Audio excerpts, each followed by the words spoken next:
Masih perjalanan ke rumah, nggak lama dari situ muncul WhatsApp. Hapus 12 konten TikTokmu dalam seminggu terakhir. Kok dihapus? Kan hak gue dong. Teror. Iya, Mungkin bisa betul diceritain, betul Mas. betul Itu banget. gimana kronologinya sampai Mas Yama ini bisa mendapat teror itu? Jadi ini diduga atau kemungkinan dampak dari saya itu ada posting di tanggal 24 Desember ya kan, sebuah video kreatif. Kenapa saya bilang video kreatif? Karena saya tidak sedang menyebutkan nama siapapun di situ, ya kan? Pokoknya tidak menyertakan nama siapapun lah. Nah, video itu saya posting, ya kembali lagi silahkan yang nonton menilai itu apa namanya, atau mengimajinasikan atau memfantasikan itu video tuh apa, mau mau berbicara seperti apa gitu kan. Tanggal 24 itu nggak ada kejadian apa-apa. Nah, tanggal 25 Desembernya saya masih ingat banget, itu selesai ibadah pagi, ibadah Natal pagi. Nah, mulai ada telepon masuk tuh, ya kan. Terus saya bilang ke istri saya, ini ada telepon nih berkali-kali. Nggak lama dari situ, itu masih perjalanan ke rumah, nggak lama dari situ muncul WhatsApp. Hapus 12 konten TikTokmu dalam seminggu terakhir. Kok dihapus? Kan hak gue dong. Gitu kan. Udah nggak, belum saya hiraukan. Sampai rumah, mau siap-siap pergi lagi. Teman saya telepon. Saya belum mau menyebutkan namanya. Cuman semoga yang bersangkutan nonton. Ini saya baru kenal akhir tahun kemarin. Kenapa kenal? Karena satu project web series sama ini orang, cowok, apa namanya, aktor muda lah, gitu kan. Bang, ini nomor HP mamahku dihack sama orang. Terus?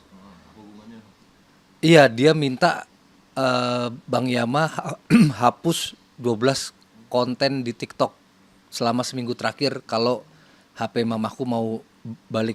Bentar dulu. Ini yang dihapus yang mana nih? Jangan main suruh-suruh hapus semua. Toh di situ saya juga kontennya ada yang sama anak saya juga kan, sama istri, sama keluarga. Waktu dia telepon saya, mungkin HP-nya lebih dari satu, terus si penteror nih telepon di loudspeaker kan, di loudspeaker suaranya tuh cowok besar gitu kan. Ini nih bang, ini orangnya telepon. Ya terus dia bilang apa? Dia bilang masa harus dikasih tahu konten yang mana yang dihapus gitu. Mungkin yang neror mau cari aman juga kali ya.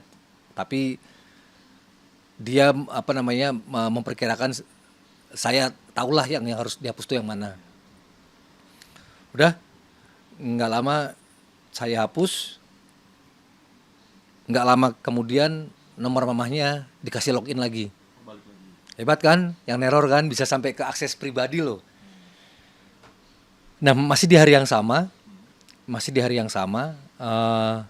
baru tuh saya dapat konfirmasi dari kurir atau dari toko itu jadi ada akun fiktif yang belanja di Lazada mengatasnamakan istri saya, tapi nomornya nomor saya yang dikasih dan alamatnya alamat rumah yang tidak saya tinggalin. Ya, Alamat yang gimana? ya adalah itu kan. Nah, terus paket itu berupa hiasan dinding topeng leak Bali. 2 paket, pokoknya totalnya itu hampir sejutaan lah. COD. Nah, dari situ si pihak toko tuh apa berkomunikasi sama saya, ya saya tetap dengan pendirian enggak, saya tidak pesan itu, batalkan. Saya enggak pesan itu. Itu akun fiktif. Nah, dari itu bertubi-tubi apa konfirmasi kalau saya itu pesan barang COD. nggak hanya berhenti di situ. Istri saya juga ditembus nomornya. Yang ditembus itu nomor istri saya yang dia tidak kasih ke semua orang. Mungkin iya nomor hanya ke keluarga atau relasi terdekat itu ditembus. Dikirimin paket juga COD dengan alamat yang sama. Nah, di hari yang sama juga neneknya anak saya yang cowok, Marco. Jadi si Marco ini juga Harita. Nggak tahu nih ada hubungannya. Cuman feeling saya ini ada hubungannya. Dia bilang, iya HP-nya HP nenek aku juga dihack sama orang. Ada nggak WhatsApp-nya? Coba Tor lihat. Dikasih lihat. Tulisannya hampir sama. Hapus 12 konten TikTok. Tapi di situ nggak menyebutkan nama suamimu gitu. Ya kan? Ya asumsi saya, analisa saya ini pasti ada hubungannya nih. Nah, tapi akhirnya nomornya nenek anak saya yang laki udah bisa balik lagi. Jadi ini si penteror itu untuk memberatkan beban saya, dia menggunakan orang-orang di sekitaran saya nih. Itu untuk menghapus konten saya itu. Nah, kalau yang teror lewat COD itu berlangsung 4 sampai 4 hari per tanggal 25. Berarti 25, 26, 27, 28. Iya. Total ada berapa? Sampai ulang tahun saya juga masih di ulang tahun saya lagi dulu. Kapan mas? 28 Desember, happy birthday to me. Oke, Apa? berarti paket COD-nya itu total berapa? Wah, banyak, belum yang di istri saya, belum yang di saya. Banyak banget. Sampai salah satu kurir tuh ada yang fotoin apa namanya, jadi dia satu keranjang barang udah dibungkus. Lihat kan? Nah itu dia tuh.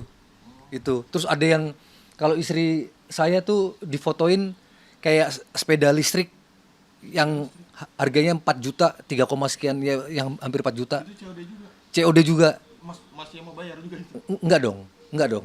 Kan untungnya si kurirnya ini konfirmasi dulu, Mas. Konfirmasi. Iya, bener nggak nih? Enggak. Itu. Nah, mungkin setelah teror lewat COD itu semakin banyak, kan saya bikin video tuh. Nah, itu udah mulai agak mereda tuh. Ya, kenapa saya bikin video itu? Supaya saya berharap pihak-pihak toko yang mendapat pesanan dari akun fiktif mengatasnamakan istri saya dan nomor HP saya dan alamat yang nggak saya tinggalin, itu langsung paham bahwa ini bukan pesanannya Yama Carlos. Iya, gitu. Nah, mulai dari situ mulai mereda terornya. Berarti total berapa mas kerugian mas Yama yang harus membayarkan paket-paket yang Saya nggak ada yang bayar sih. nggak dibayar? Nggak ada yang, ya saya nggak mau bayar, kan saya nggak pesan. Dan ya bersyukurnya si pihak kurir atau pihak toko itu konfirmasi dulu, Mas, sebelum mengirim ke alamat tujuan. Sebelum dikirim dikonfirmasi. Konfirmasi, ya. Setelah mas Yama membuat Iya. klarifikasi itu.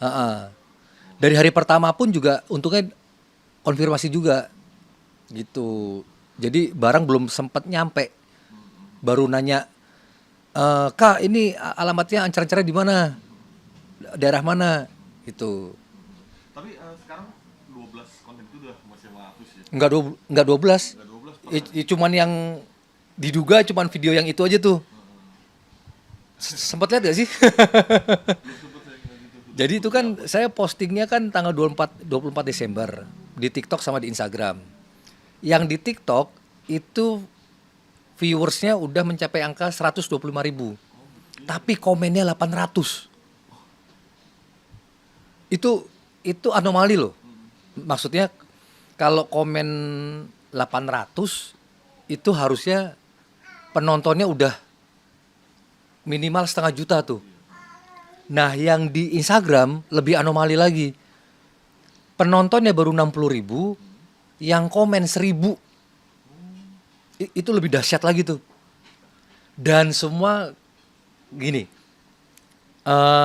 penonton Instagram dan TikTok saya tuh kan lumayan ada perbedaannya lumayan signifikan. Beda pasar. ketika saya bikin konten satir di Instagram, itu banyak yang apa ya istilahnya ya, banyak yang mengiyakan, mensupport itu. Cari berita selebriti dan lifestyle yang lagi viral. Di sini tempatnya. Yuk subscribe, like, dan share. Oke Zone Woman, educate, empower, and elevate.